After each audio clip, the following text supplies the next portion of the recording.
পৰ্বতচূড়াত বনদস্যুৱে চলাইছে অবাধে বন ধ্বংসযজ্ঞ বনমন্ত্ৰীৰ কঠোৰ নিৰ্দেশনাকো কেৰেপ নকৰে এছাম অসাধু বনদস্যুৱে ৰূপসেত বনাঞ্চলিক কাৰ্যালয়ৰ অন্তৰ্গত সংৰক্ষিত বনাঞ্চলত চলিছে বন ধ্বংসযজ্ঞ সংৰক্ষিত বনাঞ্চলখনৰ বহু মূল্যৱান গছ এফালৰ পৰা কাটি তহিলং কৰিছে বনদস্যুৱে কিন্তু এই ক্ষেত্ৰত ৰূপসী বনাঞ্চলিক বিষয়াৰ কাৰ্যালয়ৰ বনকৰ্মীৰ নিৰ্লিপ্ত ভূমিকাক লৈ সৃষ্টি হৈছে প্ৰতিক্ৰিয়াৰ পৰ্বতচূড়াৰ বনজ সম্পদৰ সুৰক্ষা সুনিশ্চিত কৰাৰ বাবে বিষয়টোত বনমন্ত্ৰীৰ হস্তক্ষেপৰ দাবী জনাইছে দল সংগঠনে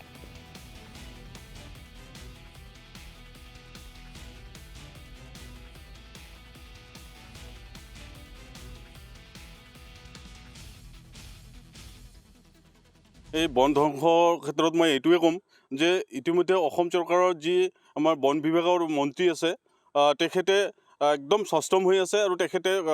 বিভাগীয় কৰ্তৃপক্ষক বাৰে বাৰে তেখেতে সকিয়নি প্ৰদান কৰাৰ পিছতো তেখেতে এনেকুৱা ধৰণৰ হেৰি কৰাৰ পিছতো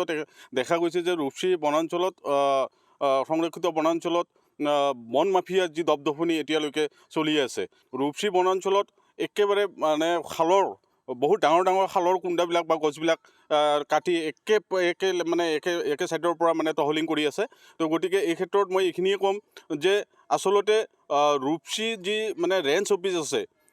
সেই ৰেঞ্জ অফিচৰ ছত্ৰছায়াতে আজি এই বন মাফিয়াবিলাকে এনেকুৱা ধৰণৰ বন ধ্বংসযজ্ঞ চলাই আছে নেকি বা তেখেতসকলে ক'ব বিচাৰে নেকি বন মাফিয়া তথা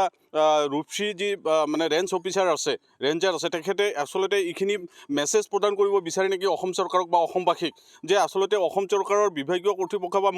মন্ত্ৰী আমলাই যিকোনো কথাকে নকওক কিয় আমি একো নামানো আমি তেখেতসকলৰ কোনো কথা নাই আমাৰ ইয়াত আন্ধা কানুন চলি আছে গতিকে আমি যি ক'ম সেয়ে হ'ব তেনেকুৱা ধৰণৰ এটা তেখেতসকলে মেছেজ দিব বিচাৰিছে নেকি সেই ক্ষেত্ৰত আমাৰ সন্দেহ হৈছে